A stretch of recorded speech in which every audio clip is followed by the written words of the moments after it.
मुल्क में cancer, TB, heart diseases और डायबिटीज जैसी अमराज में मुब्तला लोग अद्वियात लिए मारे मारे फिर रहे हैं। मुल्क के अंदर 262 ऐसी अद्वियात हैं जो कि इस वक्त किल्लत का शिकार हैं और ये लाइफ सेविंग ड्रग्स हैं।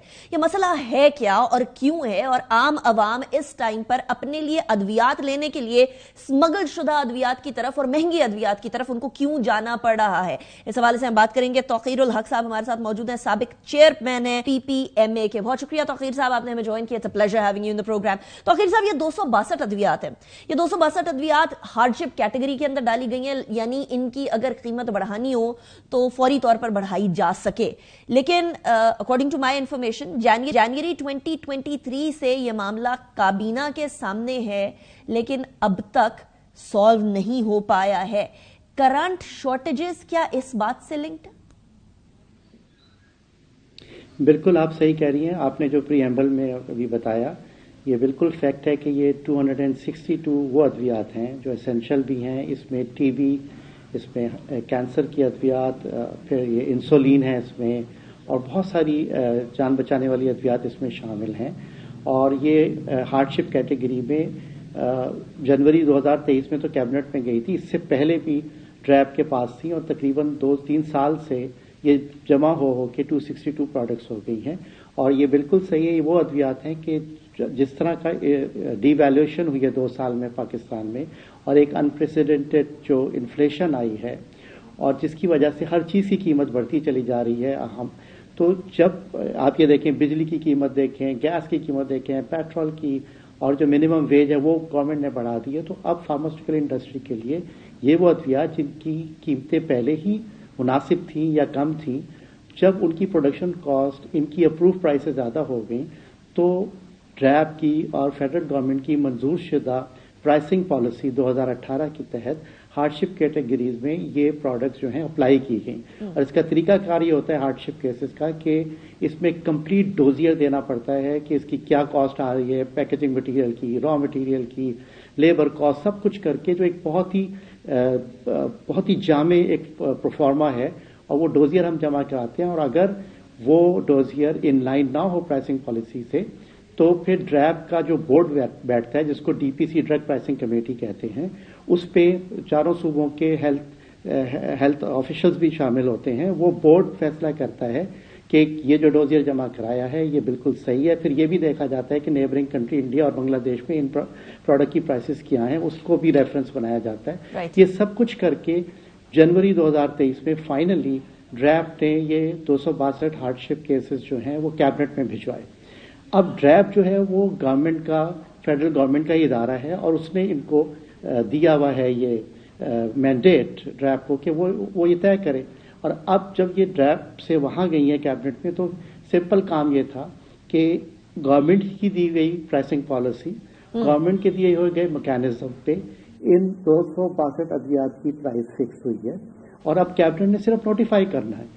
वो नोटिफाई नहीं हुआ, पिछली गवर्नमेंट में भी ये चलता रहा, फिर ये इंटरिम गवर्नमेंट आई, अब हम भी पीछे लगे हुए हैं। फिर ये ECC में क्या, वहां भी उन्होंने कहा कि बिल्कुल सही है अकॉर्डिंग टू प्राइसिंग पॉलिसी, लेकिन I don't know what is the reason. तो साहब क्या चीज ऐसी है, हर्डल क्या है? क्योंकि 2 हुकूमतों की बात आ गई, एक तो ये पिछली गवर्नमेंट को हर्डल ये थी कि शायद ये एकदम से, चूंकि 262 अद्वियात हैं, इनकी प्राइस बढ़ेगी तो शोर मचेगा और आवाम शोर मचाएगी। लेकिन आप ये देखें कि जब ये अद्वियात मिल ही नहीं रही, और अगर आप, ये तो मैं इंडस्ट्री को रिप्रेजेंट कर रहा हूं, आप किसी कार्डियोलॉजिस्ट से पूछ लें, मेडिकल स्पेशलिस्ट से पूछ लें, मेडिकल कम्युनिटी से पूछ लें, केमिस्ट से पूछ लें, हॉस्पिटल पे जाके चेक कर लें कि ये अद्वियात नहीं मिल रही। और जिसको टीबी है या कैंसर का मरीज है, या जो पाकिस्तान में डायबिटीज कितनी फैली हुई है, इंसुलिन नहीं मिल रही, हेपरिन, जिसको हार्ट का दिल का दौरा पड़ता है उसको फौरन हेपरिन की जरूरत होती है, वो या मिल नहीं रही।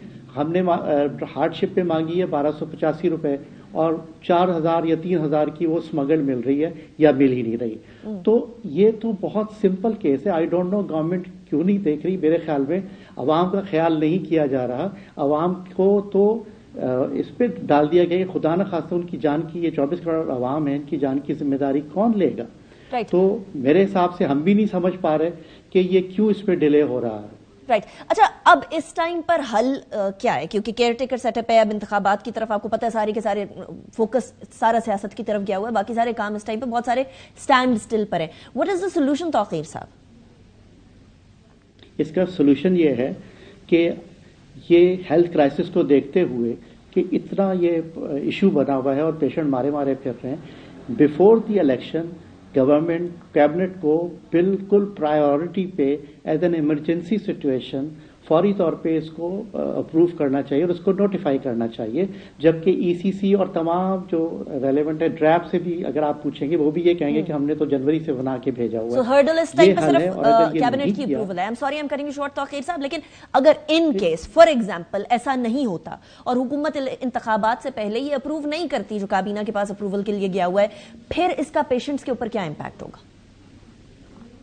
پیشنٹ کے اوپر امپیکٹ یہ کہ یا تو ان کا علاج نہیں ہو سکے گا, ان کی جان کو خطرہ ہے, یا وہ اسمگل لیں گے جس کا جو کہ 10 گنا زیادہ پرائس پہ مارکیٹ میں اویلیبل ہے, یا خدا نہ خواستہ جعلی ادویات بھی اس مافیا کو بھی پھر جب اتنی ساری جان بچانے والی ادویات نہیں ملتی تو جعلی ادویات بنانے والا مافیا وہ سرگرم ہو جاتا ہے. تو یہ تو حکومت کو فوری طور پہ فیصلہ کرنا چاہیے, اس کی امپلیکیشن بہت خطرناک ہیں, یہ ہیلتھ کرائسس ہے.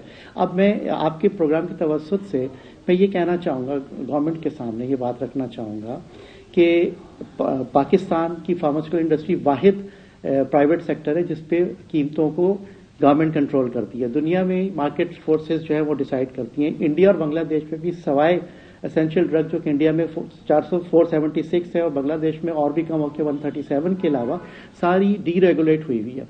اب چلیں یہاں پہ بھی اصولی طور پہ تو یہاں بھی یہی ہونا چاہیے, اگر نہیں ہے تو ٹھیک ہے گورنمنٹ اگر پرائس کنٹرول کر رہی ہے اور ان کی ہی دی ہوئی پالیسی کے تحت ہر چیز طے ہوئی ہے اور وہ پرائس نہیں دے رہی, تو اس طرح کی پالیسی سے کیا فائدہ ہو رہا ہے؟ یا تو یہ بتا دیں کہ اس طرح کرنے سے دنیا میں کہیں اور ہو رہا ہے اور وہاں پہ فارماسیوٹیکل انڈسٹری پھل پھول رہی ہے, یہاں پہ ملٹی نیشنل کمپنیز جانا شروع ہو گئی ہیں, نیشنل کمپنیز نے اپنی ورک فورس کم کرنی شروع کر دی ہے, امپلائمنٹ کا ایشو آ رہا ہے لوگوں کو.